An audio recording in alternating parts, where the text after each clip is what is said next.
So we have Balaji here, and obviously Balaji's an expert in everything. But Balaji, you're used to being interviewed one-on-one. I've had you on my podcast a couple of years ago. We had many great discussions. You've been on a bunch of other people's, but today we'll see how you do on the squad here with 5 people passing the ball. You've listened to the pod before. Yeah, I'll pass. So 20% each or whatever. It's fine. Okay, Yep. Perfect. Well, I mean, we will have all-in stats. We'll do a thorough good breakdown. luck trying to get 20% with this moderator, this ball hog. Says the guy who has the largest percentage. Look, you're supposed to be a non-shooting point guard, Jason. Nobody wants to see you brick three-pointer after three-pointer. Just bring the ball down the court and pass it. Just pass the ball. Just pass it, ball. Get out of the way, Jason. That's coming from the guy who has 24% of airtime, David Sachs, with the most number of monologues. I fit exactly what I'm supposed to be doing, which is 1/4. It's statistically proven. Let your winners ride. Rain Man David Sachs. And instead, we open source it to the fans, and they've just gone crazy with it. Love you, Besties. Queen of Quinoa. Hey, everybody. Welcome to another episode of the All-In Podcast. With us again this week, Chamath Palihapitiya, the dictator, in just a great sweater. And David Friedberg. You should touch this. You have no idea the material that it's made from. It's made from like the chin hair of like a baby goat. Like a baby goat that's then plucked by a Tibetan Sherpa who literally is forced to use lotion and camphor to keep their hands soft so that they don't disturb the innate properties of the thread. It's amazing, and available right now, 2 for 1 at Kmart, $14.95. I mean, I'm just going based on the aesthetics of the look. David Friedberg is back, the queen of quinoa, recently having his office hit by a skunk. Are you okay, David? Are you going to be okay for the show? Be all right. Just getting used to the condition. But you're on Benadryl, and did you get hit by the skunk, or just your office got hit by the skunk? Well, my windows were open. Apparently, it's baby skunk season here in Northern California, so there were some baby skunks playing around. God knows what and they you're were sure doing. it's not your returns? Oh my god! Too soon? Too soon. Way too soon. And Let's move on. From yeah, definitely too soon. And from a nondescript Motel 8 somewhere in Texas. Texas, David Sachs, a coastal elite in Texas. On mute. You're on mute, David. This is episode 48. You can, yeah. I happen to be in Texas. That's correct. It happens to be a tax-free state. No coincidence. Happens to be a state where you can carry a gun now. Yeah, exactly. And women are no longer allowed to make decisions for their own body. So 2 out of 3 ain't bad, I guess. What a great place to live. Ridiculous. David, are you considering moving to the great state of Texas? Well, I'm open to the possibility. Let's just say I'm open to it. You're open to it. But I recently ran a Twitter survey where I asked Miami or Austin, and Miami won by about 52%. Austin got about 48%, with over 10,000 votes. So it was pretty interesting. And do you have a preference yourself between the two? I personally like Miami. I already have a place in Miami, but I'm checking out Austin just for. How close are you to 11? Due diligence? Just for complete due diligence. So, I think at this point, we should just go through the cities that Sachs doesn't have a home. Can we that might be easier for us to narrow down Sachs' possible location. All right, listen, people started haranguing us on the Twitter to have some bestie guesties on the program. And so we decided we would bring Balaji Srinivasan. Balaji Srinivasan. Did I get it correct? I mean, I've been pronouncing your name wrong for 5 years. I mean, Did I you're come close? a fucking ignoramus. Racist. You are such a fucking racist and ignorant. Listen, Greek names are hard to pronounce. I mean, Indian names, It's fine. Balaji Sri Lankan Srinivasan. names. Balaji. Everybody gets that right. Balaji. Balaji. That's what I said. Balaji. Oh, Balaji. Balaji Srinivasan. Munetized Srinivasan. Welcome to All In, Balaji. Balaji, you've listened. Jason just figured out how to say polyhopatia, so. I have been training the world how to say polyhopatia for years. Sri Lankan names are the only names that are harder than South Asian names or South Indian names. Although Tamil names are pretty brutal. I mean, yeah. Tamil names, basically, you guys add like maybe one or two more syllables. So I actually have to strain and ours end in a vowel. The Tamils always end in a consonant, which always just, then you can just, they take liberal license to go on for another 20 minutes with their last names. Can't you guys just drop a few syllables from your names? I mean, like. We could. Yeah. But we don't. It's an intimidation thing. Chamath Paul. Bal Sri. No, Matt Polly.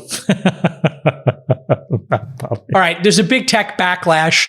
And it's not just because of David Sachs's comments. A new poll shows that 80% of registered voters. Wait a minute. Before we go there, I have a question for Balaji. You are, in my opinion, but I think a lot of people would say, one of the most incredibly well-read, thoughtful, commentators that we have. Frankly, not just in tech, but I just think generally in our society. I would give you that. I think you're incredible. I'm curious, how did you become such a polymath? Was this just one of these things where you've always been curious about everything? Just tell us about, I'm curious about how you grew up, first of all. And then second, how do you spend a normal day?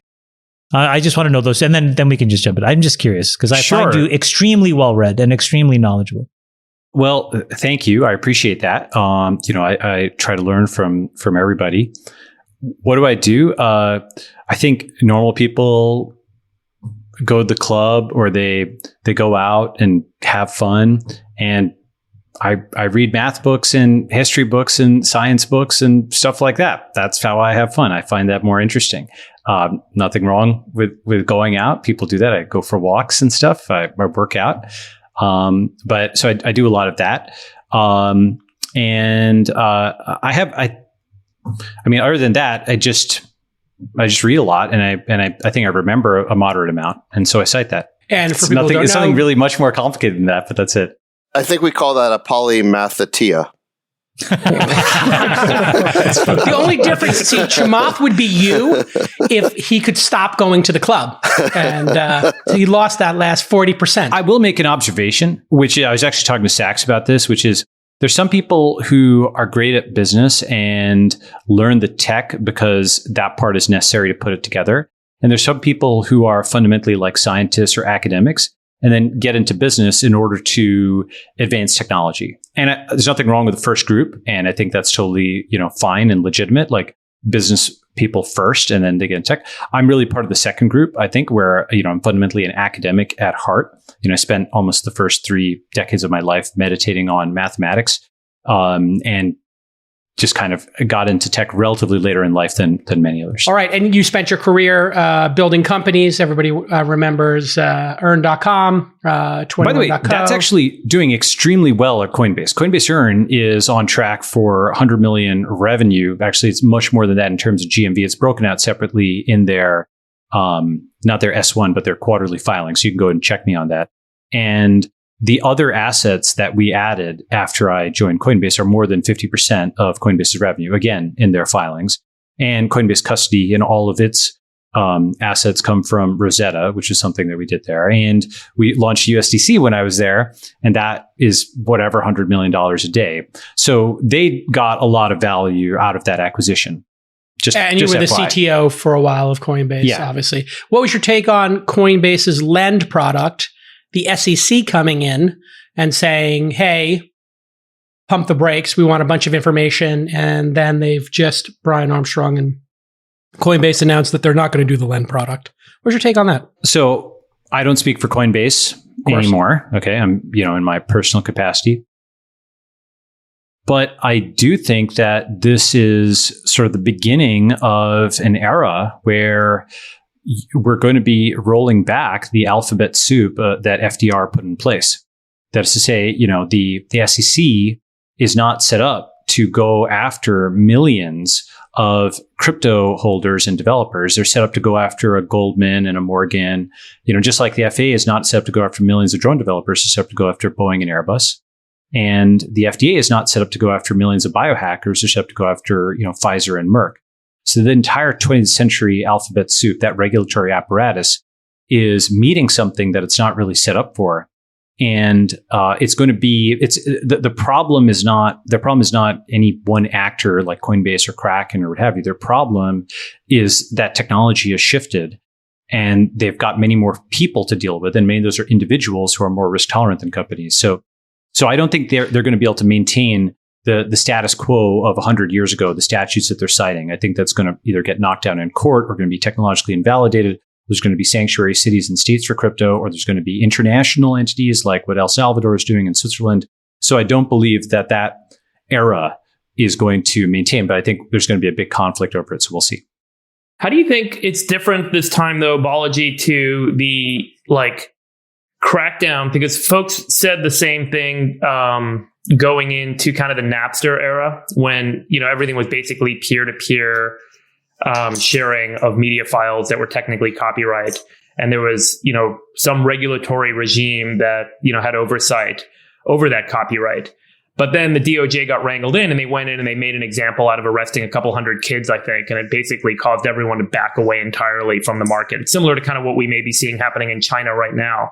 But is it not possible that we see a similar sort of response this time around where they kind of take this targeted, make an example approach to kind of scare people kind of out of the frenzy that's I think driving a lot of people onto these platforms rather than going after the platforms themselves. So kind of saying, look, this is a violation of securities laws. You guys are getting prosecuted. Here's the 100 examples, and suddenly 80% of the attention kind of gets vacuumed out. Yeah, so I'd say a few things about that. First is, I think 2021 is different from the year 2000 in the sense that China is an absolutely ruthless and very competent state, whereas the U.S. Government, I would consider, it's a difference between lawful evil and chaotic evil. Do you guys know that from Dungeons and Dragons? Okay, so the Chinese government is lawful evil. They are very organized, and they plan ahead. And when they push a button, they just execute like this whole of society, and they don't leave round corners or things left out. The U.S. government is today in 2021, not the 1950 U.S. government. The 2020 U.S. government is like this shambolic, chaotic mess that can't really do anything and is optimized for PR and yelling online. And that's a whole important topic. But so that's one thing where I think there's a difference in just state capacity. But that's not to say that they're not going to try with what they've got.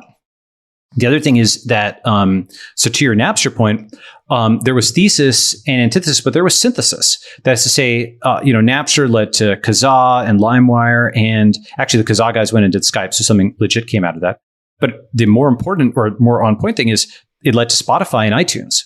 The record companies were forced to the negotiating table. There was a waypoint there that's important, which is that when that happened in Napster, we ran a company called Winamp, and it was part of AOL. The biggest architectural flaw of Napster was that Whip Salama's ass. Yeah, and the biggest problem with Napster was that it was not fundamentally peer-to-peer, and so there were these servers, and so the simple software architecture decision that somebody had to make was, okay, well, let's just make a entirely headless product that basically is fundamentally peer-to-peer, and that's what the Nutella source code was.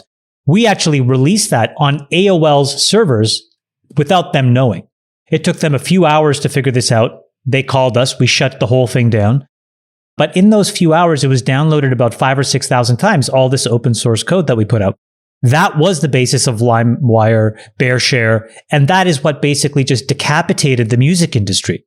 And it was there that then the music industry realized we needed a contractual framework to operate with these folks because they'll just keep inventing technology that makes this impossible. And then that's what iTunes was able to do with the 99-cent store. That's what Spotify was able to do after that. But a lot of it started was because of what Balaji said earlier, which is that technologically, people just will continue to push the boundaries. And we did that in music. And I think that's a lot of why the industry looks the way it does today. But ultimately, the premise kind of resolved back to centralized systems, right? I mean, like, think about the Napster concept, it was really supposed to be true peer-to-peer file sharing, and it ended up becoming the iTunes store where everything sat on Apple servers, and they ultimately served everything out. That's the reflexivity, because like what happens is all of these folks, you're sitting at Warner Brothers or Warner Music or Universal Music Group, you're seeing an entire industry that was worth probably $20 or $30 billion just getting completely decimated. And then there's this psychological thing that happens where first you want to shut everything down. But then because there's this other thing that is even more evil and even worse and uncontrollable than the thing that you hated, then you actually say, well, listen, my enemy's enemy is my friend. And so then you say, well, fine, let's find a few partners to work with and we can try to find a way of living with these technologies. And that's going to repeat to your point, Balaji. Crypto is probably now where we're going to see it play out first, because that's probably the most important intersection of individuals' desire and a regulatory framework that's outdated, where the SEC has some extremely complicated questions it needs to answer, especially even after something today. Like if you're sitting inside, the SEC and all of a sudden you see that China, an entire country that basically was where an enormous amount of this crypto activity started and originated and was happening, can completely turn something off. What is our position as a government and as a society? We don't know. Well, let me just fill everybody in for a second who don't know what happens. On the taping today, September 24th, Chinese government has announced that doing any transactions in cryptocurrency is now illegal. Holding it, apparently you can still hold it, and this comes after Bitcoin servers being kicked out of the country. So yes, they've pushed the button. Go ahead, Balaji. To Friedberg, I would say BitTorrent is what kept the record industry honest, and that kind of forced them to the table of iTunes. So to Chamath's point also, I wouldn't call it more evil, I'd call it more good. And BitTorrent also lurks out there as kind of this, peer-to-peer enforcer, like that it's a check, exactly. And it's not gone. And in fact, it's a basis for new technologies. And I think this is another flare-up. The other thing is that with crypto, the upside, even though the state wants to crack down on it harder, the upside is also greater, and the global internet is bigger.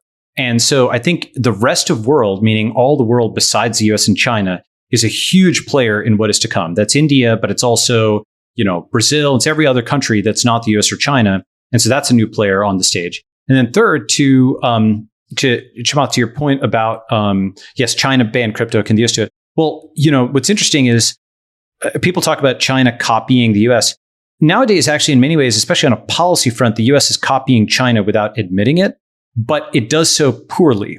For example, the lockdown. Okay. The Chinese lockdown, was something where it wasn't just sit in your rooms. It was something with like drones with thermometers and central quarantine where people were taken from their families and centrally quarantined, and 1,000 ultra intrusive measures that the population by and large complied with. I mean, forget about a vaccine mandate. We're talking about like, you can see all the videos and stuff from out of China. The government itself has published. Yeah, they didn't seem real at first. They didn't seem real at first, right? Yeah. And so, the thing is that for the US to follow that, it's a little bit like, as a mental image, imagine a lithe Chinese gymnast going and doing this whole gymnastics routine, and then a big, lumpy American following and not being able to do those same moves, right? The Chinese government, is, as I said, lawful evil, but they are set up to just snap this, snap that, do this, do that. The U.S. government is absolutely not, and the U.S. people are not. Whatever you do, also 50% our system is a democracy, is it not? Like, so you cannot just do that. Even if the government wanted to weld people into their homes, we have a democratic state here where we have to discuss these things, and there's a legal framework to it. So yes, it's not but even possible. in the 1950s, the 1940s, 1930s, the U.S. was still a democracy, but it basically managed to exert a very strong top-down control on things. Today, we have something for a variety, like, under FDR or in the 50s, a very conformist society, which was able to kind of drive things through. Even though it's a democracy, it was something where mass media was so centralized that a relatively small group of people could get consensus among themselves. And then what they print in the headlines, I mean, who's going to go and figure out the facts on their own? This gets into the media topic later. So it's de facto centralized at the media level, the information production and dissemination level. And then you kind of manufactured consent from there. Today, you're combining that democratic aspect, the legal aspect, with a new information dissemination thing, which has destabilized, I think, a lot of things. Sachs, what's your take? Yeah, well, I'd love to get Balaji's take on an article that came out this week in the Wall Street Journal. I think it was a really important article, came about 4 days ago, and it was entitled, Xi Jinping aims to rein in Chinese capitalism and hew to Mao's socialist vision. And the article describes how we've all seen and talked about on this pod how they've been cracking down on tech giants. They've been cutting down their tech oligarchs down to size, like Jack Ma, how he disappeared under house arrest, and and we've seen that they stopped the anti-IPO. But this article went beyond those steps and really talked about Xi's ideological vision, and what it basically says is that what's going on here isn't just the CCP consolidating power. They actually want to bring the country back to socialism. And what they say is that within the CCP, or at least Xi's view of it, capitalism was just something they did as an interim measure to catch up to the West. But ultimately, they are very serious about socialism. And, reading this article, I had to wonder, well, gee, did we just catch a lucky break here? In the sense that, look, they're abandoning, or if they abandon the thing they copied from us, which is market-based capitalism, they use that to catch up. Maybe this is the way that actually, this is the thing that slows them down. And the thing that historically that it brought to mind is that if you go back into the 1500s and you compare Europe to China, the Chinese civilization was way ahead. I mean, the standard of living was way ahead. Technologically, it was way ahead. Europe was a bunch of squalid, warring, tribal nation states. And then what happened is a single Chinese emperor banned the shipbuilding industry. Any ship with more than 2 masts was banned. And so exploration just stopped in China. They became very inward facing. Whereas the European states explored and discovered and conquered the New World, colonized the world, and that led to an explosion of wealth and innovation. And as a result, Western Europe and then its sort of descendant, the United States, ended up essentially conquering and dominating the modern world. And so I guess, to bring it back to my question to Balaji, is there a chance that what Xi is doing, returning to socialism, could this be like the Chinese emperor who banned shipbuilding? Or am I reading way too much into this single Wall Street Journal story? So my short answer on that is I think it is, I think the socialist thing is real, but I think it's better to call it nationalist socialism with the implications that has. Right. Whereas I think the US is kind of going in the direction of what I'd call maybe socialist nationalism. Where it's like different emphases in terms of what is prioritized, but, and I think in many ways, China is like the new Nazi Germany, woke America is like the new Soviet Russia, and the decentralized center is going to be the new America. I can elaborate on that. But basically, with respect to this, one thing I try to do is I try to triangulate lots of stories. So rather than, for example, and nothing wrong with a Wall Street Journal, piece like looking at it, but for every WSJ piece you read, it's useful to get what is CGTN or Global Times saying, even if you discount it just to see what they're saying. And then you also triangulate with, let's say, the Indian or Russian point of view. And by doing this, I feel that it's better than just reading 10 American articles. And, especially reading primary sources. Like there's this good site called Reading the Chinese Dream, which actually translates primary sources. And then you can kind of form your opinions from that versus like a quote hot take. Right? I'm not saying you are. I'm just saying that that's what I try to do. So I think we've really gotten China right here. I mean, I think that if you look at what's happening, I think we've basically forecasted this orchestration of essentially the vertical integration of China. We have China Inc., where the CEO is Xi Jinping, and where there is it's almost like they've changed the game, where what they are playing essentially is like Settlers of Catan or something, where the goal is just to hoard resources. And I think that they have enough critical resources for the world. And the clever part of what they did was the last 20 or 30 years, they leveraged the world to essentially finance their ability to then have a stranglehold on these critical resources, whether it's chips or whether it's rare earths or other materials. They leveled up. And I think that was the genius. Yeah, well, they leveled up. They leveled up on our capital. Yes. And now that all that infrastructure is there, and now that we are addicted to the drug, they can then change the rules of the game. They leveled up with our operating system. It was a brilliant move, but they allowed entrepreneurs to believe that they could be entrepreneurs. They allowed an entire society to basically level up economically. Why did nobody see this coming, Chamath? Nobody saw this coming. People were starting venture firms. Look what they were doing. People were taking companies public. They did Belt and Road while we did nation building in Iraq and Afghanistan, right? I mean, what is Belt and Road? Belt and Road is they're creating ports and superhighways to extract the resources that Chamath is talking about and bringing them into the Chinese system. And what did we spend our trillions on nation building in Afghanistan? Yeah, but why didn't we see this coming? Everybody was looking at China, starting venture firms there, embracing it, taking companies public. Wall Street, politicians, nobody saw this coming. We saw it. The rising tiger story has been around since the late 90s, right? I'm talking about why didn't we see them cutting the heads off their I'll give you the answer. Entrepreneurship. Because it was not about white people. China was in Sri Lanka. China was in Africa. These are not sexy, interesting places to Argentina, white Western Brazil. Audiences. You guys couldn't give a fuck. Let's just be honest, okay? And so that's why it didn't matter, because we all thought that these are countries that are sort of, squalid, third world, developing nation states that don't really matter. They don't necessarily have the resources that matter. But what did China do? They realized that those folks are the future GDP. Those folks are the future population pools, the young that can actually do the hard work. And then they went and they secured again. So not only did they resources. Now, so that's one thing. Hold on. So that's one thing. I think we entirely missed it because, as David said, the military industrial complex doesn't look at, a developing nation and say, we want to be there. It looks at Afghanistan and says, we want to dominate it because we can actually feed off of that domination.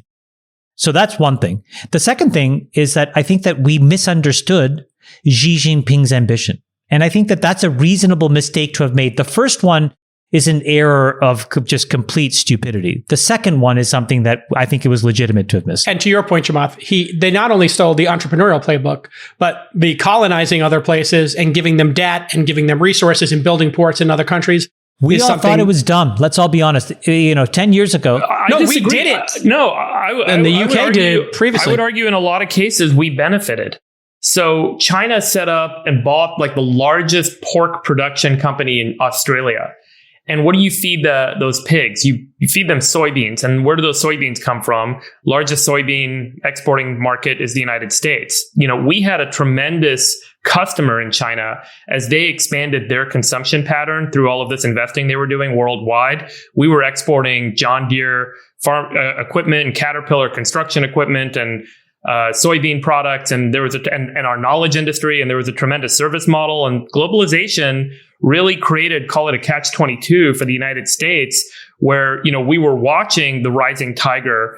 And it fueled in part by this kind of distributed entrepreneurism. But as that distributed entrepreneurism creates, obviously the social. Do you think there was an equal amount of dollars that went into Western developed nations from China as it went into third world countries? No, but it's hard most to just Western nations couldn't give a shit about. Yeah, but that money is too hard to turn down. There's a mistake in our thinking with respect to the rest of the world that we make over and over again. And it was all kind of predicted by a historian named Samuel Huntington at Harvard in the 1990s. He wrote a book called Clash of Civilizations.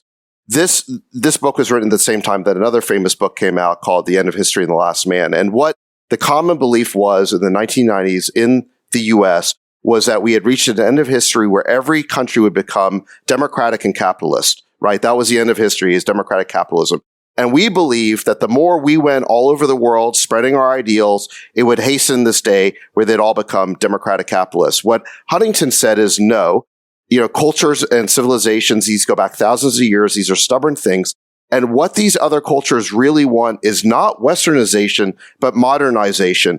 And what they're going to do is they're going to modernize. They're going to learn from us as much as they can about technology. They're going to assimilate and adapt and take all of our technology, but they are not going to become like us. They're not going to westernize.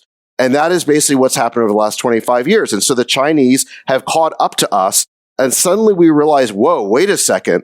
They have not westernized. They are still their own unique civilization. Correct. They have basically the equivalent of a modern day emperor.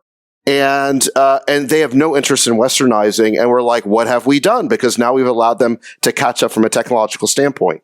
Balaji, why did everybody in the West get this so wrong? Well, so a few things. One is Political differences aren't public in China, but they are real. So it's all the backroom stuff. And there was a real leadership shift from Deng and Zhang and Hu to Xi. The Mao era was revolutionary communist. The Deng, Zhang, Hu era was internationalist capitalist. I think that was real. And the Xi era is nationalist socialist. And it's just different. Like Hu did not fully control the military the way that Xi does. There's this ad you guys should watch, the Chinese military ad. It's called like, "We will all be here," or something like that. And the thing about it, it's not just that it's like extremely well coordinated military parade and set to be intimidating and so on. It's that the whole thing clearly just falls up to one guy, Xi. It's not him riding in a car with the rest of the Communist Party flanking him as an oligarchy. It's just like one guy, this 2 million person army folds up to him. That is a true consolidation and roll up of power that he was able to accomplish, among other things, with tigers and flies, going and throwing Bo Li in prison, having generals, thrown in prison for whether they were actually corrupt or whether they simply, dissented or were political threats rivals. To power. Yeah. Yeah. It's hard to know from the outside, in one sense, because so many folks in the Chinese government were taking bribes as almost like an equity stake in their province. Like coming up, they're like, hey, grew, so, give me a cut. A lot of people were vulnerable. So he just so it's not something, people will say, the Chinese plan for 100 years. They don't plan for 100 years. They had this huge war in the 20th century between the nationalists and communists, the Deng transition, his triumph for the Gang of Four. That was not something Mao had planned. They're human beings like everybody else. And they had a real leadership transition after 3 years of continuity. Then this is what I think this is the key point you're making, which is I think the reason that this actually flipped and we didn't see it coming is because Xi Jinping decided, I want to have complete control over the country. These other people are getting too powerful. And we're actually reading into this that there's some crazy plan. It just could be a crazy man, not a crazy plan. I really disagree with you. Well, why? Explain. He just decided to basically take away every entrepreneur's company. They were not trying to do, they were doing all of this stuff in plain sight. Okay. As an example, we view Sierra Leone as a place where we make commercials about, or we try to fundraise for, or we send USAID. They view Sierra Leone as a place where there's critical resources that are dependent on that the future of the world depends on. And so they will go, they will modernize, they will invest, and they will then own those critical resources. We view Chile as a random country in South America that abuts, Peru and Argentina. They view Chile as a place where there is the largest sources of lithium that we need for battery production in the future. They were doing this for decades right in front of us. And the reason capitalism off. Hold on a second. The reason we didn't pay attention is because none of those countries mean anything to us. Okay, so I agree with Chamath. And the thing is, though, I'd argue that the blindness actually comes from both ends of the political spectrum. Like on the conservative end, these are shithole countries. Basically, you can bleep that if you want, but Trump said it. Yeah. It's something where, for example, COVID was only taken seriously once it was hitting Italy and France. Like China was still considered like a third world country. But it actually also comes from the liberal side in a different, like it's a slightly masked, but it's a condescension of not the military industrial complex, but the nonprofit NGO, complex, like, the white savior with the NGOs, coming in and, pat them on the head kind of thing. They're not a big deal. And the thing about this is like the one thing I think is a huge thing for our diplomatic corps today is making any generalization about another culture which says that they're not completely good or that they have some aspect to them that doesn't match exactly to the US, you can be called a racist for doing that. And so this is look at the criticism of Islam. If you criticize Saudi Arabia for throwing gay people off of buildings, you're not respecting their religion. Can I just say that Balaji just gave the most precise delineation that I've had. So let me just repackage what you said because it resonated with me. Western philosophy tends to view countries in 3 buckets. Bucket number 1 are countries like us, right? Those are the other Western countries, the G8 countries. They feel like we're aligned. And then what happens is you get this weird thing where then you move into like countries where you basically either deal with it with wokeism, right? Let me go pat them on the head. Let me go try to save them because it makes me feel better. Or you deal with them as neocons where it's just like, let me go dominate them and take them to war. And literally, you can take all 180 odd countries in the world and effectively sort them into those 3 things. And that, I think, is the problem with the America's view of what we're doing. And so what David said is really true, which is that while we were doing this, we had neocon war, wokeism, or you're our buddy because you're like us. The entire world reordered itself with completely different incentives, and they did it right in front of us. And now we wake up to realize, oh my gosh, that was an enormous miscalculation that we just did. Yeah. So, if you look at kind of the history of the West's interaction with the rest of the world, and let's talk about colonialism, and whether you're talking about colonialism over the last few hundred years, or even you talk about a microcosm like Afghanistan over the last 20 years, I would argue that there's three phases to the West's interaction with these other cultures. Phase one is sort of domination, right? Like Chamath was saying. Phase two is assimilation, where the culture that's been dominated realizes that they're behind and they want to catch up. And so there's a process of Americanization, Romanization. And what they're doing is they are learning from us and taking our technology, and it lulls us into a false sense of security that we think they're becoming Americanized or becoming it's Westernized. Alignment, right? It's not alignment.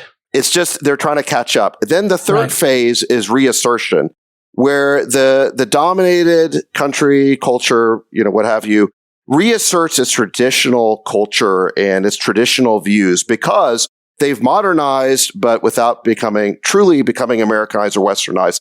And we are caught off guard by that. And we don't really realize that they never really wanted our culture. They just wanted to throw off American domination or Western domination. And so what they've actually done is use this period to basically assimilate and catch up. And the reality is, like in Afghanistan, they don't have to fully assimilate all of our technology. They don't have to become as strong as us because we are in their land. They just have to become strong enough to basically achieve a sense of upgrade their systems, right? They just have to achieve a defensive superiority. It's not an offensive capability. So it's much easier for them to catch up than we think. And we are always caught off guard by this dynamic, and it repeats itself over and over again. And what you've seen in China is, 30, 40 years ago, you had the great economic reformer Deng Xiaoping. He laid out what they had to do. He said, bide your time and hide your strength. Hide your strength under a bushel. That was the great motto by Deng Xiaoping. He set that policy for 30 or 40 years. They embraced basically perestroika without glasnost. They reformed their economic system. They copied us, but not making Gorbachev's mistake of giving up any political control whatsoever. And by 2012, they had largely caught up. And so I would say that Xi was not an aberration. He was a reassertion. They had gotten to a point of strength where they were ready for that strong leader who was ready to reassert their ethno-nationalism. And that's the point we're at right now. And once again, we've been played for fools and caught off guard. Friedberg. But one of the signs was his corruption crackdown a few years ago, right? I mean, that was kind of step one, where he took all these provincial managers and kicked them out and put them in jail and started to, clean things up internally, where there was clearly kind of corrupt behavior underway. But I'm a couple points back. I do think it's worth highlighting that, to some degree, you can kind of try and diagnose his motivation, or diagnose the motivation as being, rather not too surprising and maybe not too nefarious in the kind of, power grabbing sense, which I think we all kind of want to bucket it as. But, if there's a population like we're seeing in the United States where when you loosen the screws on liberalism and, you kind of allow more freedom to operate and more kind of free market behavior, you see tremendous progress. And as I think we've talked about in the past, tremendous progress always yields, a distribution of outcomes amongst the population, but everyone moves forward. Some people just move forward 10 times faster and farther, and it causes populist unrest, right? And we've seen it in the United States. I mean, if AOC, Elizabeth Warren, and Bernie Sanders were elected to kind of be the triumvirate that ran the United States today, they would probably say, let's end all, this capitalism that's creating all this wealth in the United States, and progress generally would slow down. And I think that there's been inklings of that. Clearly, there's data to support the inklings of this in China that indicates, the loosening of the screws has allowed tremendous progress, but it's time to tighten the screws, because populism and unrest is going to arise from kind of perceived inequality. just like we're seeing in the United States. And, I guarantee, or I can't guarantee, but I would assume that if, certain populist leaders in the United States had the same level of authority that Chinese leaders do, they would probably act in the same way. I think what we're going to see next is, and I think we should talk about what we think will happen next with China. I think China's on the brink of having a revolution. If you look at what happened to the Uyghurs, obviously you can't practice religion there. Students in Hong Kong can't protest. You can't publish what you want. Founders can't start companies. Now you're not going to be able to play video games as much as you want. You can't use social media.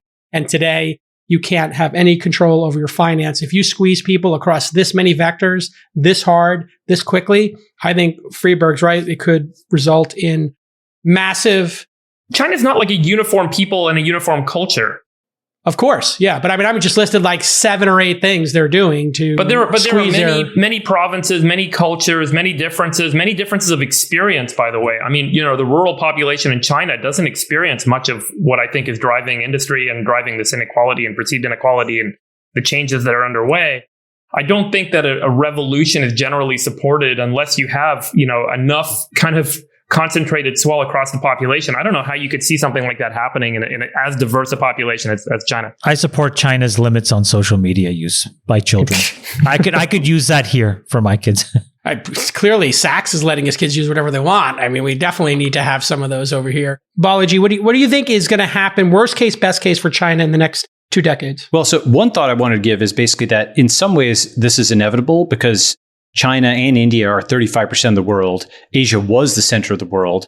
And one way of thinking about it is that America and the West executed extremely well over the last couple of centuries, and Asia didn't with socialism and communism. And now that they've actually got a better OS, it's not like the US really could restrain them, So in that sense, that's also part of their internal narrative in a way. I mean, of course, Mao killed millions of people there. They screwed up their own stuff. But their narrative is they were colonized by the West, and the Opium Wars are patronized as copycats, emasculated on film. For decades, they're like heads down in sweatshops. They built plastic stuff. They took orders from all these overseas guys, and now it's their time to stand up and take back their rightful position in the world.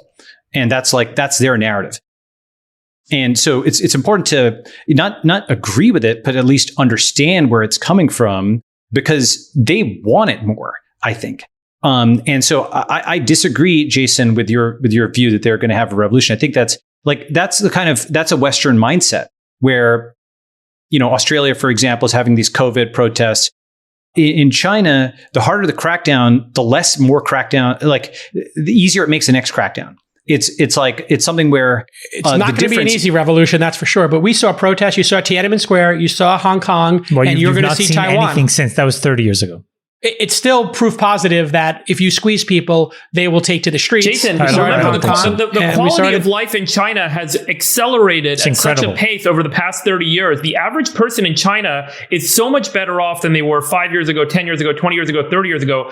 Revolutions don't come out of that amount of progress, right? When you go from $4,000 a year in average income to $20,000 a year in average income. What happens if they don't have jobs in the recession? The only time you revolt is because of economics. That's what I just said. So what happens if there's if they have a they're growing market crash? at 8% a year. The GDP is growing 8% a year. The population is seeing an incredible benefit. Okay, and what if that reverses? What if that reverses? Would you see a revolution then? Well, Cal, I mean, look, I think we, to Balaji's point about this is like a Western mindset. I mean, think about the Arab Spring. We saw all those revolutions with the Arab Spring, and we thought, oh, look, they're finally throwing off the yoke of oppression. And now they're going to set up democratic states. And what did we actually get? We actually got religious fundamentalism, right? Like we didn't get what we thought. And I think this happens over and over again is that, we're trying to superimpose our mindset on them. We're thinking like, frankly, a Davos man. Yeah, no, I'm thinking and people want security, by the way. And security can come in a lot of different forms. And religious fundamentalism is one of them. And, the way that we see kind of government operate in China may seem foreign and uncomfortable to us, but it provides enough security to people to know they're going to have housing, shelter, food, medicine, and be able to do the things that they want to do to some extent and some limit. it's not necessarily an equation that says all humans that don't live like Americans are going to be unhappy. Yeah. Last thing I'll just say is basically, I think the idea that China will collapse from internal revolution or, the U.S. military is like really strong relative to China, I think are both actually forms of wishful thinking. With that said, I do believe that we need a strategy for China on a global scale. I think the future is a centralized East and a decentralized West. But I don't think it's going to be just, hey, Deus Ex Machina is going to solve this problem. No, I don't think the revolution is going to necessarily overturn China. I think you're going to see revolutionary moments. Well, just to say one thing in your defense, J. Cal, because everyone's kind of beating up on you, is I didn't mean it was beating up, by the way. No. Sachs is defending J. Cal. What's going on? No. I want to. Yeah. I'm not saying it's a guarantee of revolution, but I think there's going to be some social unrest. Yeah, well, look, the one way in which I agree with J. Cal is I do think that freedom ultimately is the birthright of every human, regardless of where you're born, who you are, what culture you are. But I think the thing that the United States has learned over the last 20 years is the road from here to there is going to be much more complicated than we think. And longer. And cultures are very stubborn things, and they're not going away anytime soon. And the transition is going to have to happen within those cultures. It's not something that we can superimpose. By the way, I would also point out freedom is the birthright and the want of a people that at some point have enough security to feel like they have that luxury. Up until that point, I think that you have to make the decision of, does security give me more than freedom? And in a lot of cases, security coming with all the costs it comes with may give people more than absolute freedom. And that's a transitionary phase, I think, a lot of peoples go through, peoples being civilizations and states and whatnot. Anybody have a prediction of what's going to happen in the next 20 years, or we'll move on to the next? I just can't believe Sachs was empathetic to your point, J. Cal. That was a great moment. It's really insane, actually. I have a few predictions. Yeah. I think actually, if you read, the Kill Chain or similar books, that's by, I think, Christian Bros. It's a good book where basically it's like, the U.S. military has a perfect record in its war games with China. China's won every round.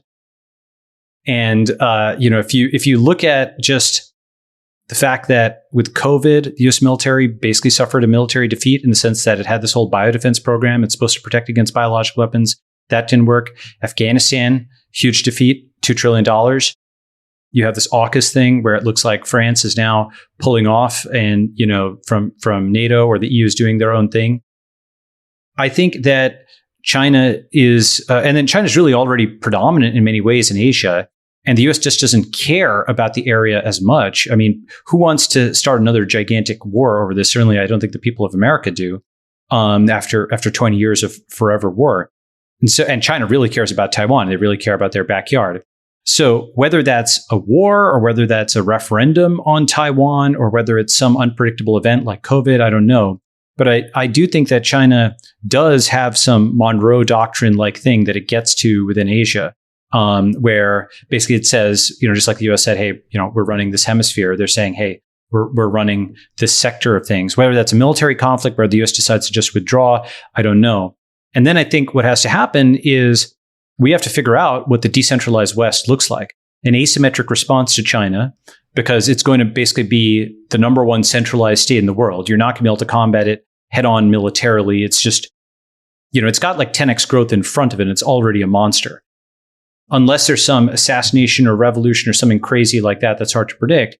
If it manages what it's got like, it's like Google 2010. It's got 10 years of that in front of it. And whether it's a Chinese decade or a Chinese century, I think depends on whether we can build the technologies to defend freedom, meaning like encryption, meaning, decentralized social networks, meaning these kinds of things. Because that's only, I think, kinds of tools that are going to help us, whether it's drones, whether it's other kinds of things, asymmetric defense versus what they're going to be. It's not going to just be a Deus Ex Machina. I think that's a great point to end on, Jason, because there's other stuff we want to talk about. So one of the things that, Balaji's commented on that I give him, a tremendous amount of credit for is is the idea of corporate journalism. In fact, Balaji, you're the first person I heard that term from, corporate journalism, which is a recognition that all of these reporters actually are employees of companies, and they have a company culture, and they often have owners. The companies do. Those owners often have an agenda. There's often a dogma inside these corporations.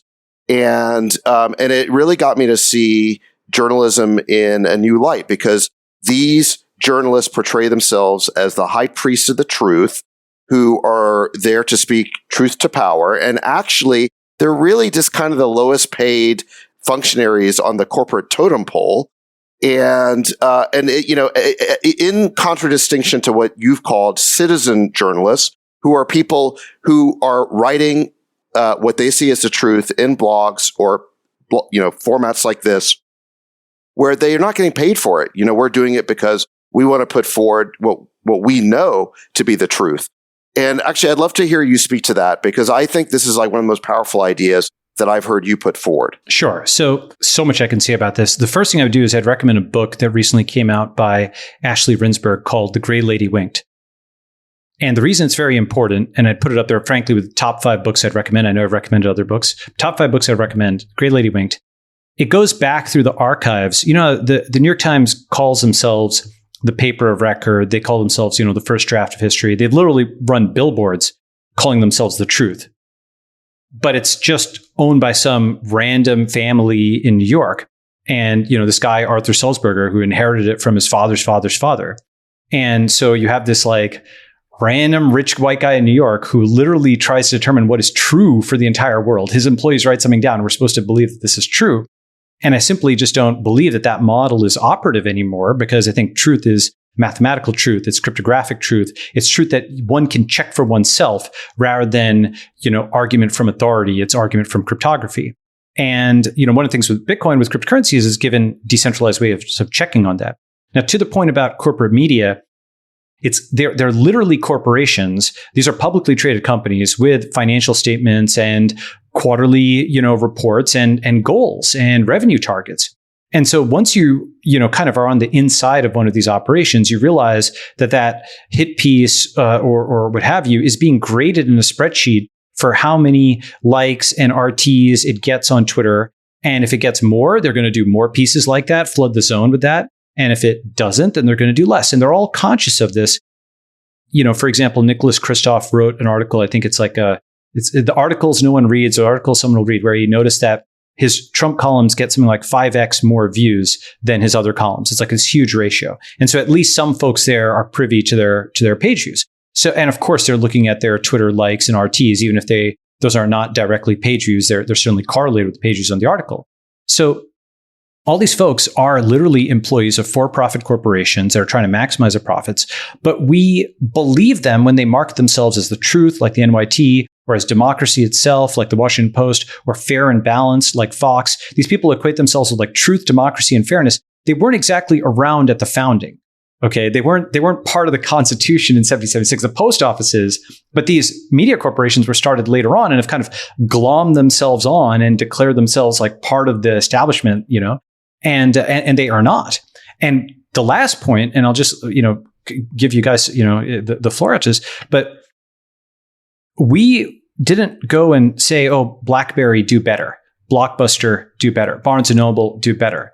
We just replaced them, disrupted them with better technological versions. And so the idea that, New York Times do better, that's completely outmoded way of thinking about it. We need to disrupt, we need to replace, we need to build better things. We need to have things that have on-chain fact checking, that have voices from overseas, that have voices that are actually experts in their own fields, that have voices that are not necessarily corrupted by these. Explain what you mean by motives. On-chain fact checking.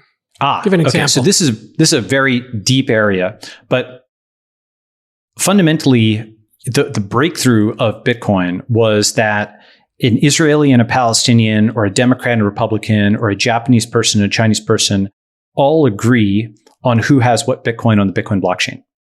It is essentially a way of, in a low trust environment, but a high computation environment, you can use computation to establish mutually agreed upon facts. And these facts are who owns what million or billion of the roughly $1 trillion on the Bitcoin blockchain. And that's a kind of thing people will fight over a $10,000 shed. When you can establish global truth over a byte, which says, do you have 20 or 5 or 10 BTC? You can actually generalize that to establish global truth on any other financial instrument. And that's tokens, and that's loans and derivatives. And that's a huge part of the economy. And then you can generalize it further to establish other kinds of assertions. And that gets a little bit further afield, but not just, proof of work and proof of stake, but things like proof of location or proof of identity. There's various other facts you can put on there. So you start actually accumulating what I think of as not the paper of record, but the ledger of record, a ledger of all of these facts that some of them are written by so-called crypto oracles, some of them arise out of smart contracts, but this is what you refer to. And as a today model of what that looks like, it's sort of like how when someone links a tweet to prove that something happened, people link an on-chain record to prove that something happened. Concrete example. Do you guys remember when Vitalik Buterin made that large donation earlier this year? Yes. Okay. So, Chamath, you're nodding. You want to talk about that? Explain how it happened? I think that you basically tweeted out something that was essentially trying to raise money to secure necessary equipment and pharmaceutical supplies to India during a pretty bad COVID outbreak. And then I think you decided that you were going to donate some money, and then Vitalik basically stepped up and actually gave quite a large sum. I'm not exactly sure the exact number, Balaji. Yeah, so it was an enormous amount in illiquid terms of this meme coin, these Shibu coins. But the thing is that everybody, when they wanted to prove that this had happened because it was so unbelievable, such a large amount of money, he was marked at on the order of $1 billion when he gave it. Do you know how they proved it? They didn't link a tweet. They linked a block explorer, okay, like an on-chain record that showed that this debit and this credit had happened. And the big thing about this is, we take for granted when you link a tweet, you're taking for granted that Twitter hasn't monkeyed with it. But guess what? Twitter monkeys with a lot of tweets these days. A lot of people get disappeared. And so it's not actually that good a record of what happened anymore. This is deleted. This guy got suspended. This, even the Trump stuff, forget about Trump himself, but that historical archive of what happened, you can't link it anymore. It's link rotted. Just from that, I know it's one of the 1,000th most important things about it, but it's an important thing. In the example of, say, Taiwan and China believing Taiwan is part of the one China concept, and Taiwan believes it is a country, and everybody in the world has a different vote on that. How does the blockchain clarify what is the fact about, is China a country or is it a province? Very good question. Doesn't have to. What it does is it clarifies the facts about the metadata. Who asserted that it was a country and who asserted that it was a province, and what time did they do so? And, what money, how much BTC did they put behind that or what have you? So it doesn't give you everything. But it does start to give you unambiguous proof of who and proof of when and proof of what. And then from that, at least, Yeah, I mean, the way I've kind of explained it to family members who've asked, because the concept of a chain is difficult, I think, for people that aren't don't have a background in computer science to really grok. It's but everyone understands the concept of a database. There's a bunch of data in there, except in this case, the data that makes up the database is what's being verified by everyone, and it's distributed. So everyone has a copy of it. I want to know what you guys think about this week in the Facebook dumpster fire. Let's move to something splashy. Can I just say one thing? There's a book, Friedberg, on what you just mentioned, which is called The Truth Machine by Casey and Vigna, and it gives a pop culture explanation of the ledger of record type concepts I just mentioned. Which I don't think a lot of people grok yet, Balaji, to your point. And I think, we're skipping past it, but it's a really important point, which is historically databases have sat on someone's servers. And whoever has those servers decides what data goes in the database and how they're edited and what's allowed to come out of the database. So in this notion, generally a database with information in it can be held by lots of people who generally as a group kind of vote and decide what's going to go into it. And that's the power of decentralization and how it changes, the information economy, which drives the world. And it's going to have a lot of implications, right? Facebook's worst month ever continues. We talked last week about Facebook having a internal leak called the Facebook Papers.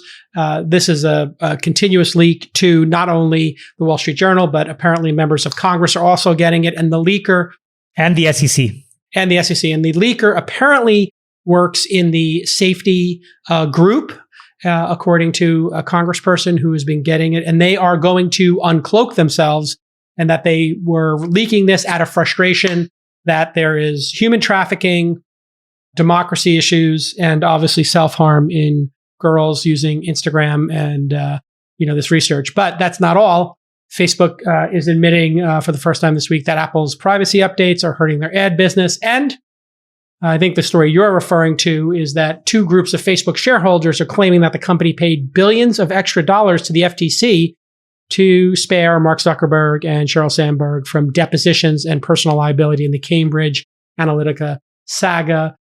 From the Politico article, quote, Zuckerberg, Sandberg, and other Facebook directors agreed to authorize a multi-billion-dollar settlement with the FTC as an express quid pro quo to protect Zuckerberg from being named in the FTC's complaint, made subject to personal liability, or even required to sit for a deposition. According to the article, the initial penalty was $106 million, but the company agreed to pay 50 times more, $5 billion, to have Zuck and Sandberg spared from depositions and liability.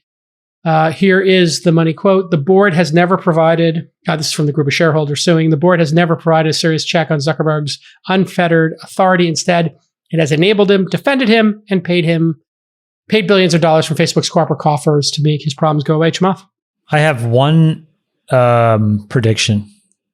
The Facebook whistleblower, when you are a federal whistleblower, number one is you get legal protection. But number two, which people don't talk about much, is you actually get a large share of the fines that are paid by the act of your whistleblowing.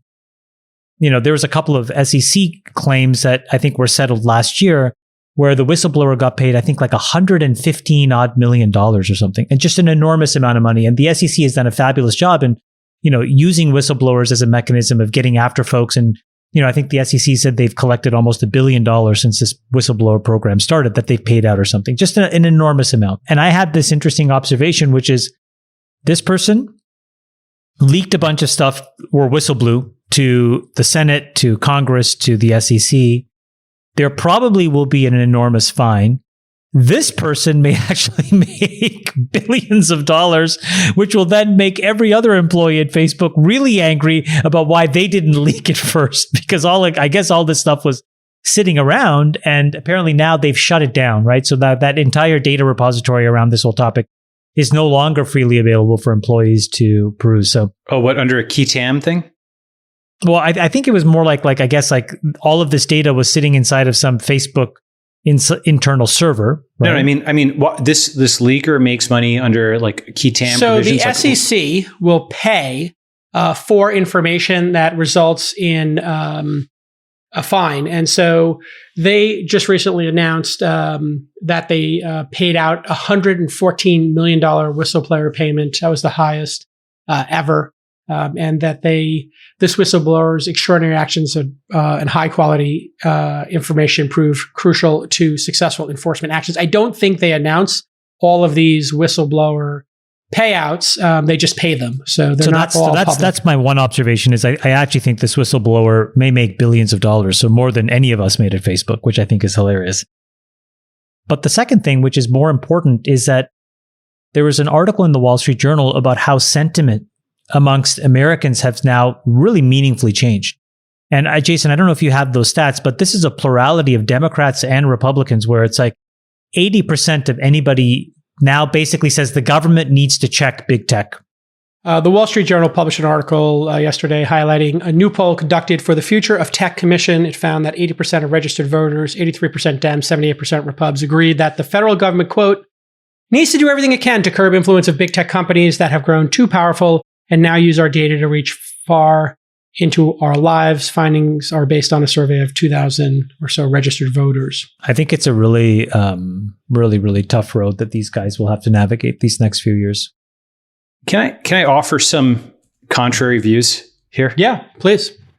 So, the whistleblower thing, real whistleblowers, in my view, are like Snowden or Assange, who are, basically overseas and or in prison for telling what the U.S. government is doing. And the difference is, I'd say, their whistleblowing, if accepted and acted upon, would reduce the power of the U.S. government. Whereas these, kind of awards and so on, I think they do distort incentives. It's not like they're giving $1 billion to Snowden for blowing the whistle on the NSA. The military-industrial complex is not happy with that. But this money is being given because the government is currently mad at Facebook and wants to do something that is like a quasi-nationalization of Facebook. Now, very similar to what happened in China, where basically all the tech CEOs, they just do it much more explicitly there. They just basically decapitate all of them, say, okay, you're going, spending time with your family. In the US, it's done in this sort of denied way and so on. But the US government gaining more control over Facebook is not a solution to Facebook's real problems. It's just going to mean backdoor surveillance of everything. Every single thing that was pushed back on, every end-to-end encryption thing that they implemented, now the Keystone cops in the US government, they don't just surveil everything, then their database gets leaked and it's all on the internet, just like what happened under the SolarWinds hack. So I'm not denying that there are, like bad things about Facebook. I actually think on net, it's probably being more beneficial than many people say. But I don't believe that the federal government is a solution to those problems. I think the solution looks more like decentralized social networking, where people have control over their own data, not simply the US government quasi-nationalizing the thing. So, people bring up this decentralized social network thing and as if it is a better solution. I think you believe it's a better solution. But I rarely hear anybody talk about, well, if there's slander on a decentralized network, if there's child pornography, if your personal banking information or you were personally hacked and that information was put on a decentralized social network, that cannot be reversed and stopped because it's decentralized, correct? It depends. The thing is, it's basically about Wait, why does it depend? You just said that the blockchain couldn't be changed and that all the facts were permanent. So why does it depend now? Well, for something like child porn, for example, it's actually being used for that. You're not going to find lots of people who are running those nodes. It's something where edge cases are always used to attack something. There's a famous cartoon which says, "How do you want this wrapped?" And it's called Control of the Internet. And it's either protect children or stop terrorists, right? And so when you talk about an edge case like that, I mean, the CSAM stuff, child porn, that's used by Apple to justify intrusive devices that are scanning everybody's stuff. I think the answer to a lot of those things is if you're doing something that's bad, there's usually ways of going after it that don't involve this gigantic surveillance state that was, after all, only built in the last 10 or 20 years. There's normal police work that you can do. If they're actually a bad guy, there's other forms of police work. You can get search warrants. You don't have this completely lawless thing where you just, some guy in San Francisco hits a button and you're digitally executed. And so, it's not that there isn't any possibility for rule of law. It's just that it has to actually be exercised in this form. I think we're a long way away from decentralized social networking actually being the norm or being a solution, Jason. I think we're at the step of actually figuring out how much tolerance we have for probably specifically Facebook and Google's specific business models. And it's those business models that I think are coming up against privacy. They theoretically now, and we'll figure this out, may be coming up against mental health and, our child welfare policies and what we all view about that. And those are fundamentally governmental issues that they should adjudicate. And I think the more important thing that I take away from all of this is that we've all kind of let it probably get a little bit too far. And I think now that there's a plurality, something's going to happen. I don't think it's going to be right. I don't think it's going to be just. It's kind of like trying to perform surgery with a rusty knife. There's going to be all kinds of collateral You're damage. Speaking specifically to how to police Facebook, Twitter, social networks. I think it's just like social media. I think we've jumped the shark at this point. And I think folks will want to rein it back in. Would you see decentralization as the solution, like Balaji? I do think that that's the ultimate solution for two key things. One is the most important thing that we all want is to know what the actual economic relationship we're having with folks that we spend time with is. So when we spend time with friends, that's friendship. There's no economic relationship there necessarily, okay? When we spend time with a lot of these applications, there is a subtle economic relationship that is actually hidden from us, which is that we believe we're getting value for free, but really what's happening is we're giving back a bunch of information that we don't know. When you move to a world of decentralization, you shine a light on how people make money and you allow us to vote. Do I want it? Do I not? That single feature will provide more clarity for people than any of this other stuff will, because it'll force people to then step into an economic relationship with these organizations. And I think that that's just fair because those folks should be allowed to make money, but we should also be allowed to know what the consequences are and then decide. David, you are a big proponent of freedom of speech. We saw massive election interference, the Russians trying to use social media to create division. Other countries doing it to each other. It's not just the US and Russia, it's China and everybody doing it to each other.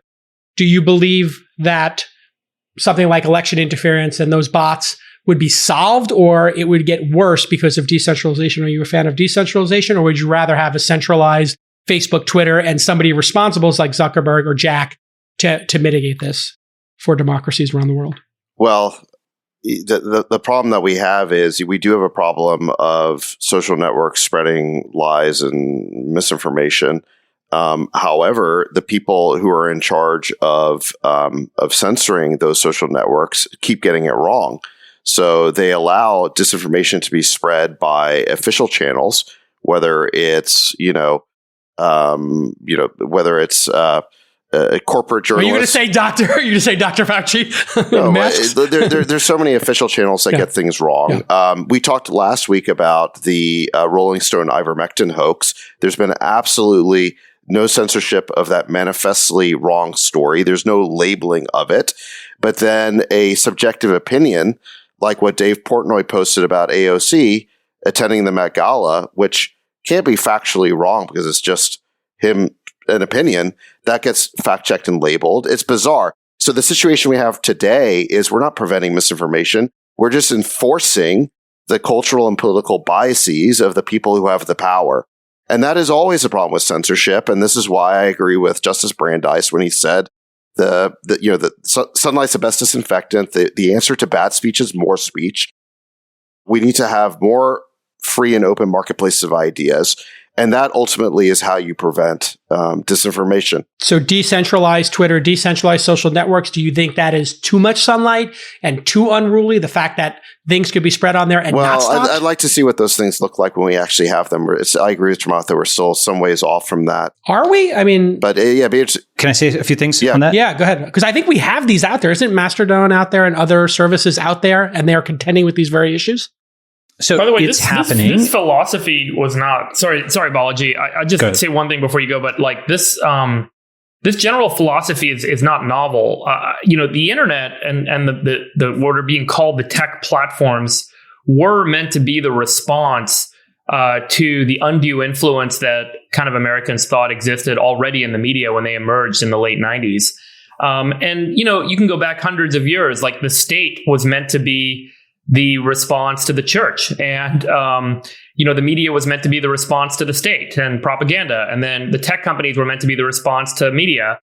And now we're talking about decentralization kind of being the response to tech. And at some point, information accrues in this kind of asymmetric way, and it becomes called that undue influencer. And that, I think, ends up becoming the recurring battle that we'll continue to see. Whether or not this notion of decentralized systems actually is the endpoint or is just the next stepping stone in the evolution that is this constant kind of evolving cat and mouse game of where does the information lie, who has control over it, and who's influencing people, ends up kind of being, I think, the big narrative that we'll kind of realize over the next couple decades.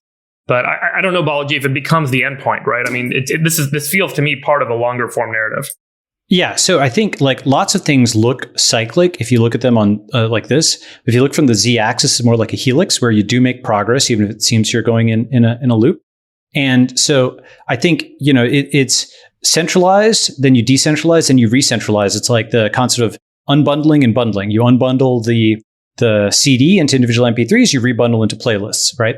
And so with decentralized media, it's not purely every single node on their own. I think it's more like a million hubs and a billion spokes.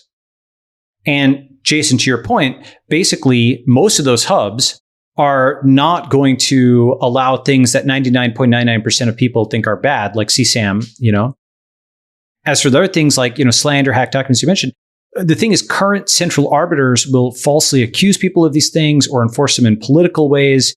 The centralization is actually also not a solution. It's being abused, as Sachs, points out. And in fact, official disinformation early in COVID, which, I had to basically beat back with a stick. Fortunately, got some of it out in time, but, people said the flu is more serious, that travel bans were overreactions, that only Wuhan visitors were at risk, that avoiding handshakes is paranoid, that the virus is contained, tests are available, masks don't help. All that stuff, the Surgeon General himself, tweeted out, people don't wearing masks, right? BuzzFeed, NYT, all these guys got the story wrong, and then they rewrote history to pretend that they didn't.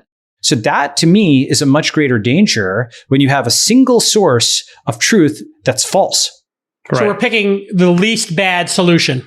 It's such a good point because I'm old enough to remember when Balaji was right about everything related to the beginning of COVID. And I'm old enough to remember when in April of last year, I wrote a piece in favor of masks when the WHO and the Surgeon General and all these official channels were saying, don't wear masks.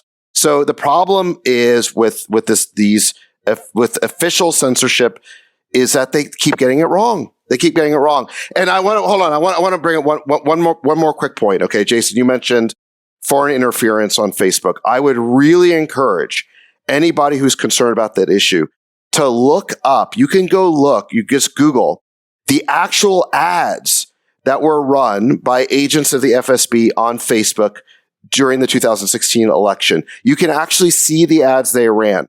I want to make 2 points about that. Number one, the ads are ridiculous. They are sort of like an absurd, foreigner's perspective. They're memey with bad English. Yes. Bad English. And it's somebody who doesn't understand American culture's attempt to propagandize an American. And you look at it, it's so ham-handed. Let me give you an example. It's like in one of them, they've got Jesus arm wrestling with the devil, and it's Jesus saying that I support Trump and the devil saying I support Hillary Clinton. I mean, literally stuff like that. Okay. It's utterly like stuff you'd see at a Trump rally. It's utterly absurd and nobody would ever be convinced by it. The second Except thing for the people at Trump rallies. The second thing about it is that when you actually look at the number of impressions that were created by the sum total of all of the so-called disinformation of all these ads, it is a fractionally small, infinitesimal drop in the ocean compared to the total number of impressions on Facebook.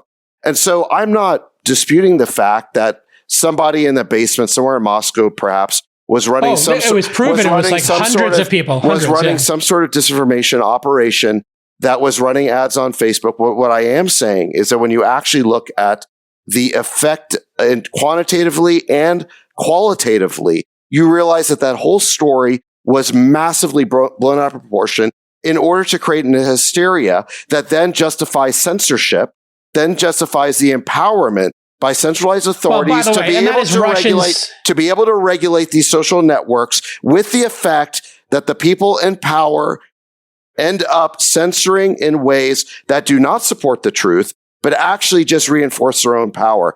That is what the disinformation story is really about. No, it's not. What it's really about, Sachs, is that Russia wants to pit people like you and me against each other. You're right-leaning, I'm left-leaning. And what they want to do is create this moment where you and I are fighting over this instead of fighting Russia. Russia has this as a strategy to demoralize us. And this is classic KGB techniques, to sow battles back and forth between Americans so we don't fight against Russian and authoritarians around the world. I have no interest in fighting Russia per se. I'm not interested in picking fights with foreign countries. You should want to fight against Russian interference. Yeah. I'm also not engaging in a fight with fellow Americans. I'm attempting to depropagandize fellow Americans who've been led to believe that Russian interference in the election was, I'm not saying it didn't happen, but they've been led to believe that it was a much greater threat than it actually was, in order to empower centralized authorities to engage in censorship over a social network. So I'm trying to essentially deprogram an enormous amount of programming that's taken place. I do not consider that to be fighting with fellow Americans. Well, I mean, the point is you have the GOP recounting votes even to this day, saying the election was stolen. And then you have on the left, you have the Democrats saying Russia won the election for Trump. In both cases, these are probably factually incorrect. In our last podcast, I cited the piece by Rich Lowry, which he is the editor of National Review, speaking to conservatives, saying that this whole stolen election myth, yes, he called it a myth, is an albatross, is nothing. It will do nothing but backfire on conservatives and Republicans. I think there are plenty of people who recognize that story to be what it is. We're talking about something very different here. I kind of just want to pivot forward a little bit, and I think it's a good question with Balaji on the line. But yeah, let's use Balaji. Let's assume we move forward to this decentralized model where there isn't a central media platform that adjudicates content and makes it available to the users of the platform. So now in a decentralized world, take YouTube, for example. YouTube has an application layer, which is the website we all use to access the videos, and there's a recommendation list that pops up. And then all the media that exists on the YouTube platform sits on some servers. And so the application is how I'm kind of selecting what media to watch, but that's kind of being projected to me because of the recommendations being made by Google and the search function. If you guys remember, I don't know if you guys are old enough, but in the early 90s, we were all on Gopher boards and we were trying to find information, and it was a total cluster, right? I mean, there's just like no way to kind of find what you're looking for. And so search became kind of the great unlock, right? And Usenet and search became the great unlock for accessing content on this distributed network that we call the internet. Now, in the future, if all of the YouTube media is decentralized and sits on distributed servers and sits on a chain or whatever, what does the application layer look like, Balaji? Because how do you end up giving users are ultimately going to have to pick an application or pick a tool to help them access media, to help them access information.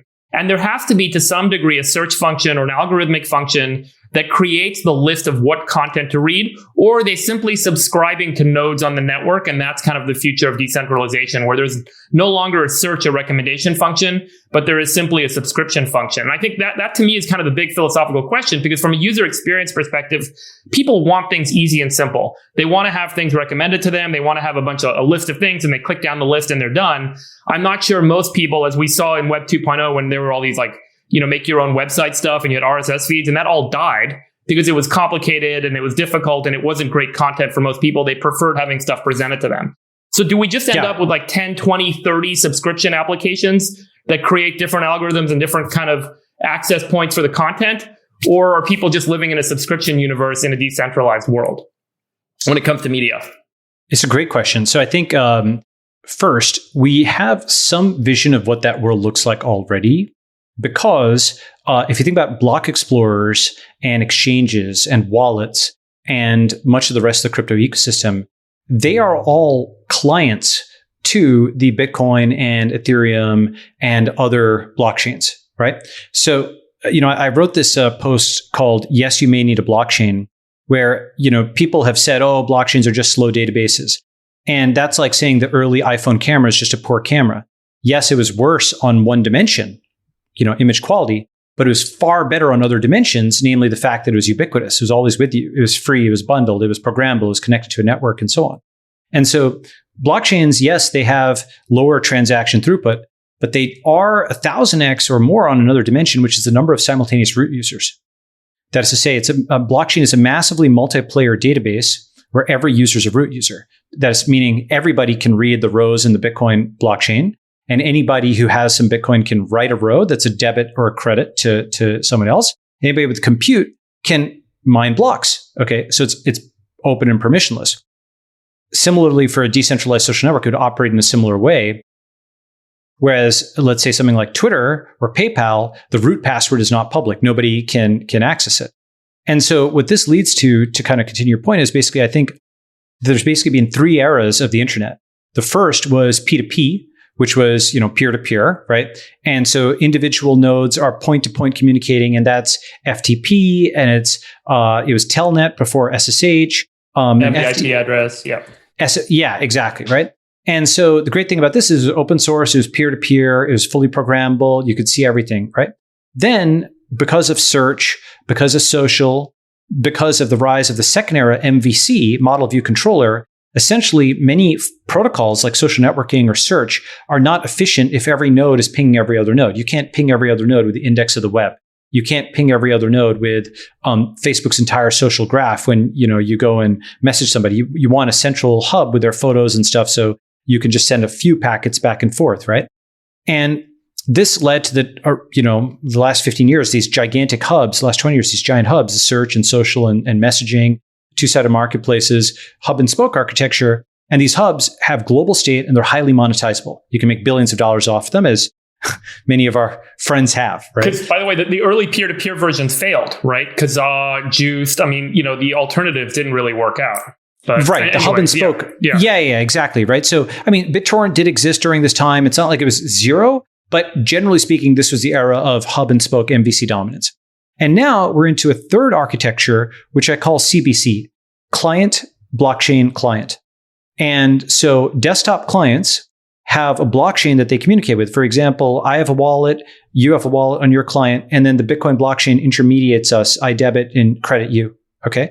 That's a different architecture than both MVC and CBC. It actually combines the positive qualities of both. It's decentralized and open source and programmable like peer-to-peer, but it also has global state and it's highly monetizable like MVC. So it combines the best of both worlds, and it has something that's very new, which is not open source, where it's open source code. It's open state, where it's open state database. Like open state means the backend is open also. So all the applications that get built out essentially are clients that same backend, that same Bitcoin or Ethereum or what have you backend. And then you kind of exchange between them. And the true scarcity now comes not from locking in your users, but from holding a currency. It kind of gets reduced. The IP gets reduced to its minimal viable thing, which is holding that cryptocurrency and what you can do with that. But so give me the media analogy, right? So where does the media sit, and how do I as a user have an experience on what media to view and to access? Like think about, because again, like just speaking in a layman's term for folks maybe to understand, most people I don't think understand the dynamics of what underlies a social network as much as they understand the user experience of browsing YouTube, right? So what is my option in browsing the decentralized version of YouTube?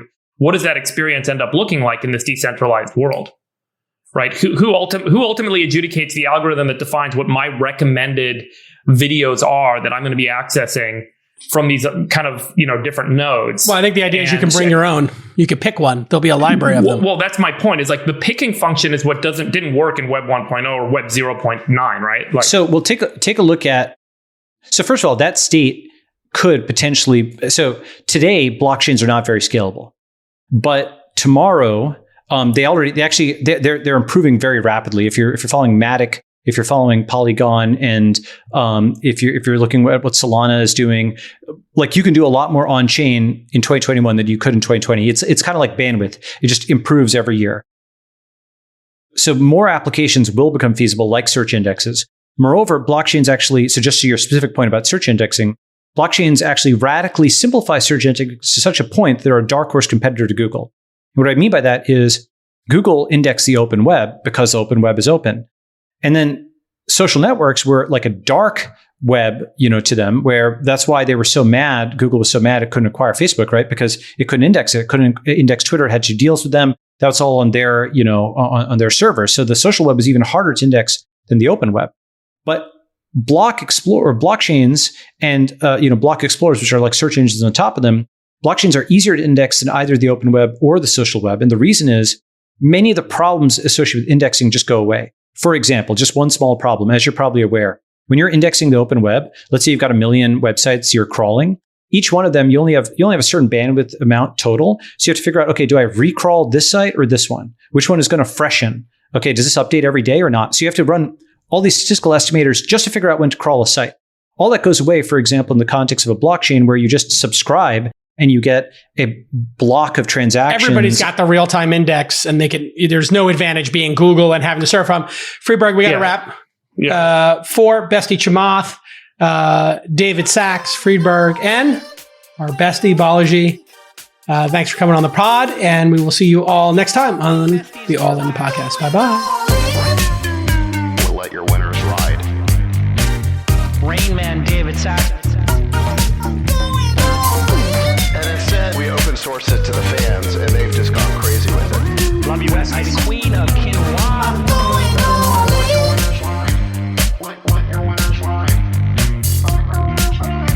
Besties are gone. That is my dog taking a notice in your driveway, Sachs. Oh, man. My haberdasher will meet me at Winston. We should all just get a room and just have one big huge orgy, because they're all just useless. It's like this sexual tension that they just need to release somehow. Wet your beak. Wet your beak. Wet your beak. We need to get merch. Besties are back.